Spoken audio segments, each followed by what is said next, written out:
Hello traders. तो कैसा रहा आज का दिन? आज जैसे हमने डिस्कस किया था उस तरह से प्ले आउट नहीं हुआ। 24,000 पे हडल लेने के बाद मार्केट ने आज एक स्लोली डाउन मूव दिया है, बोथ निफ्टी बैंक निफ्टी दोनों इंडाइसेस में। और बहुत थकाने वाला मूव था, मतलब नीचे आया पर जो भी ऑप्शन बायर होगा उसमें तो उसके पैसे इतने बने नहीं होंगे।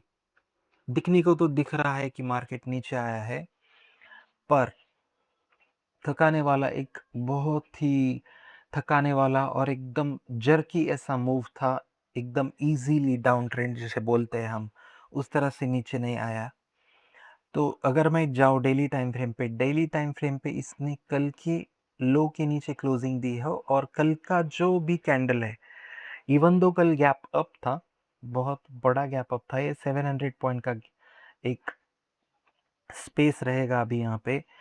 तो इस कल की कैंडल को अगर आप देखोगे, इसने पूरा का पूरा वाइप आउट कर दिया है। मतलब कल की जो गेन्स थे वो कैंडल वाइज तो इसने पूरे आज वाइप आउट कर दिए, both in Nifty and bank Nifty. और अभी रिजल्ट सीजन चालू हो चुका है। आज टीसीएस का रिजल्ट था, टीसीएस ने रिजल्ट कंपैरेटिवली अच्छा पोस्ट किया है। कल देखते हैं आईटी में कैसा रहेगा मूव। आज एडीआर कैसा रहेगा टीसीएस का, वो देखना पड़ेगा। देन विल डिसाइड कि कल टीसीएस में हमारे इसमें कैसा मूव रहेगा। बट देखते हैं, डिस्कशंस करते हैं। उसके पहले 15 मिनट टाइम फ्रेम पे अगर मैं जाऊँ तो देखो, इन लेवल पे आपको बहुत ध्यान रखना है। अगर 23,800 15 मिनट कैंडल क्लोज किया, then for sure it's going to go to 24,000। ये नहीं रुकेगा उसके बाद। बट अगेन, अगर for some reason gap down होता है 23,700 के आसपास और वहाँ से ब्रेक डाउन चालू होता है, तो आपको 23,500 इजी टारगेट रहेगा, that is 200 point. So 200 point ऊपर, 200 पॉइंट नीचे, और ये रेंज बहुत क्रूशियल रेंज है। डिपेंड अभी market sentiment, news flows, what ever happening, उस हिसाब से कैसे प्ले आउट होता है वो देखना पड़ेगा। क्रूड में एक स्पाइक आना चालू हुआ है, 99 98 इस रेंज में चल रहा है अभी crude. It is not good. मतलब इक्विटी के लिए कभी अच्छा नहीं होता। मैंने आपको बहुत बार बताया है कि क्रूड का बढ़ना इक्विटीज़ के लिए अच्छा नहीं होता।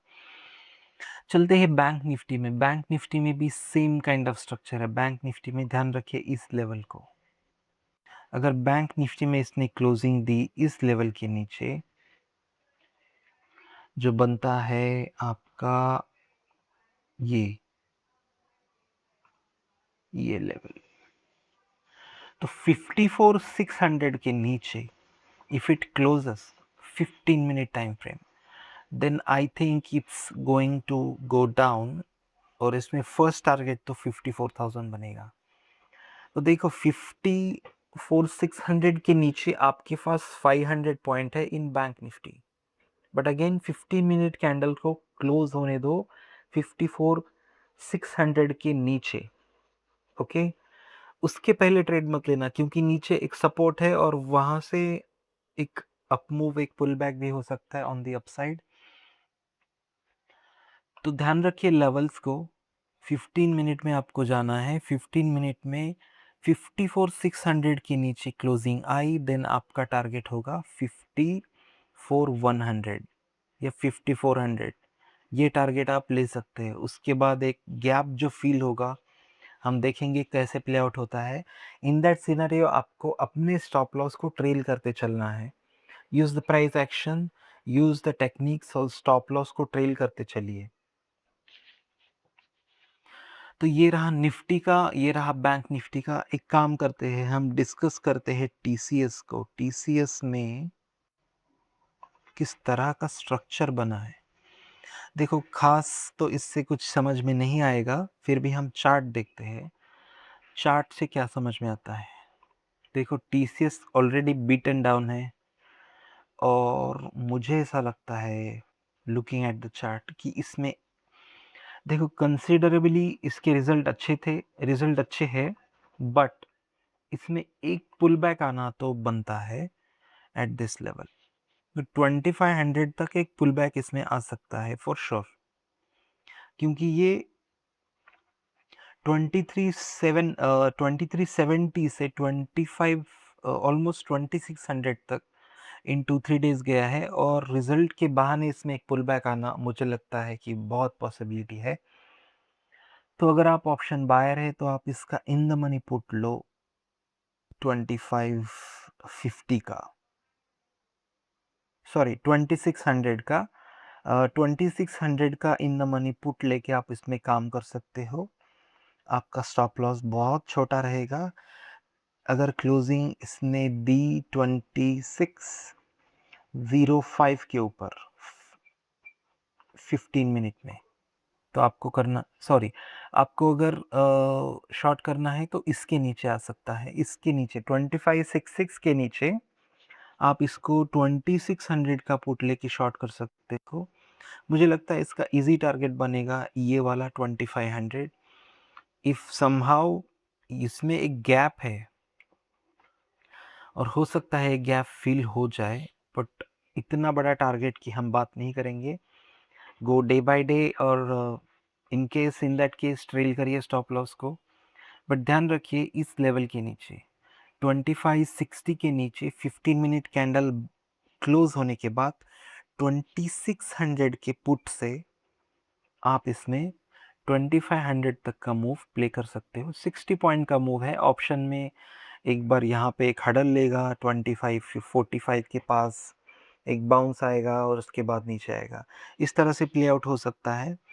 तो अपने स्टॉप लॉसेस को ट्रेल कीजिए, यू नेवर नो किस टाइम किस तरह का मूव आ सकता है। So always keep trailing stop losses, keep booking profits, और रिस्क मैनेजमेंट को ध्यान में रखिए। एंट्रीज को करेक्ट कीजिए अपने। इंपॉर्टेंट होता है एंट्री, आपका एंट्री करेक्ट रहा तो आपका स्टॉप लॉस कम होता है।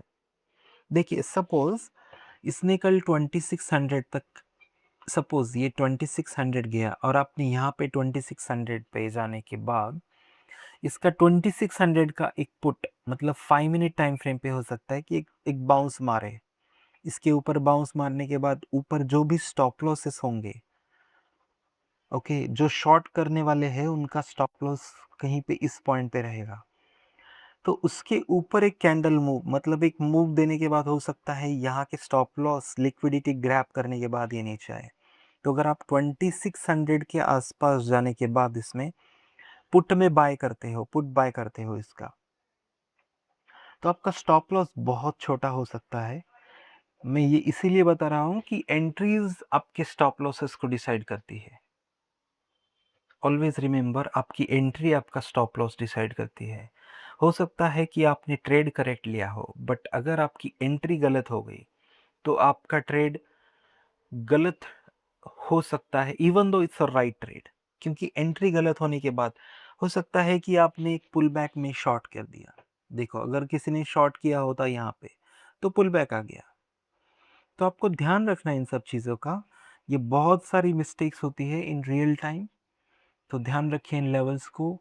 देखो crude is shifting slowly up, तो हो सकता है कल थोड़ा प्रेशर रहे, बट अगेन इस लेवल के, इस पर्टिकुलर लेवल के बाहर ही ट्रेड करिए, ओके, ऑन द अपसाइड और ऑन द डाउन साइड, क्योंकि यहाँ पे अभी ट्रिकी सिचुएशन है, ओके। और रही बैंक निफ्टी, बैंक निफ्टी में भी सेम काइंड ऑफ स्ट्रक्चर है। आपको 5500, सॉरी 55,000 के ऊपर जाने के बाद आपको क्या करना है, इसमें लॉन्ग इनिशिएट करना है। आपका टारगेट इजीली 55,500 रहेगा। ऑन द डाउन साइड 54,600 के नीचे आपका टारगेट 5400 हो, 54,000 होगा 15 मिनट कैंडल क्लोज होने के बाद। ध्यान रखिए इन लेवल्स को। मिलते हैं कल। Thank you so much. Like share and don't forget to subscribe.